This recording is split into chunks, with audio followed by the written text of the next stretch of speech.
There's this feeling of tight-knit communities when you can be around in a space, or you can be around at a particular place, and you know particular people, or you've seen them at an event, or you were part of a program and they were there, but maybe not at your table or in your group. And those communities allow you to, when you're out and about, go say hi to someone and collaborate, or update each other on what you have going on, and check the crossover. It's so obvious when that's true. It's so obvious that it's baked into the mindset and the psyche of every person that's around, that it's a safe community, it's a safe space wherever the geography is. Whether you're at a co-working space or a coffee shop or a restaurant or a bar, an office, it's ingrained in and baked in, that unspoken thing that you have to speak ad nauseum about at length, and yet in the moment it's a momentary instinct. It's one of those things that we as humans know, probably on some vibration level, and yet in order to communicate it, it takes lots more words and maybe some diagrams or a TED talk. Those communities, those sorts of communities, really come up in so many different ways. There's no one way or a smoking gun answer to, if you want to create something like that, follow these 3 steps, follow these 8 series journey, and then when you're done, boom, it's done. Your community's not going to be that. It really is that old adage of looking inward, having self-reflection upon yourself, having self-reflection upon every group you're a part of, every interaction you have, and then helping create the culture so that everyone's doing that. So that the goal, the common goal, is being collaborative and being open and wanting each other to succeed, helping each other find success, whatever that means.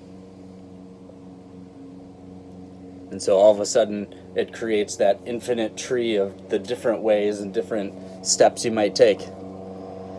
That self-reflection allows you to know what it is you want to do and what you want to move forward with, so that when that is in front of you, you can identify it. You can say, yes, I want something like that. I'm curious to learn more.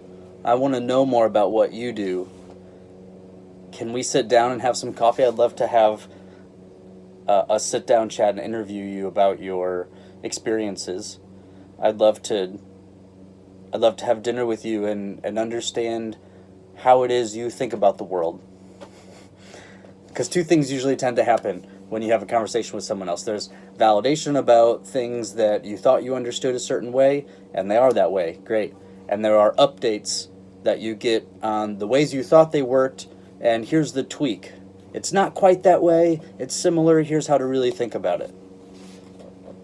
A meal is a great way to connect with someone else, understand their nuances and speech patterns, have them explain to you and show you how they perceive the things that you're curious about. If it's an entire new industry, say you're wanting to break into finance or investment and you're in marketing, or maybe you're in event planning and you want to get into investment, speaking with an investor or someone who deals with investments, even an administrator who doesn't do the strategy side, someone who does the paperwork side. They read the strategy, they understand the landscape. You could have a conversation with them. It's interesting when the conversations tend to happen, how human it becomes, how office politics play into things, how geospatial politics play into timing of the year. Is it in August and everyone's doing something on vacation somewhere else? Did the leader of this organization just have a baby, and so they've been out? And he's supporting his wife, and so that paternity leave has led to a dip in deal flow. it's, there's all the things you can know and you can Google, and the diagrams you can redraw and understand. Then there's the interplay between all of the facts. How does that actually play out in real life? And that's really the nitty-gritty you get down to when you're comfortable and you feel confident to be able to ask someone the questions. The questions you're curious about, the questions you want to know, the things you are wanting to learn more about. Volunteerism is another way to do that. One of the things I love to do is to volunteer first. If I'm interested in a subject or an area, I want to go help. Free help.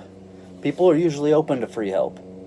And when you do that, you get to hobnob with people and learn about them, and in what ways do they value your time, in what ways do they value other people or the things you're buying or the experience you're creating. By being able to just be around another person who's doing something that you're interested in doing, that's of tremendous value. And so some people will even pay to be near people. You see oftentimes people paying for other people's time. A dinner, it could be classified as paying for someone's time. You're treating them to dinner, right? Hey, I'll treat you to dinner if you just chat with me while we eat. In some industries, that can be way more formalized, where if you want to intern with me, you have to pay me $10,000 to work for me.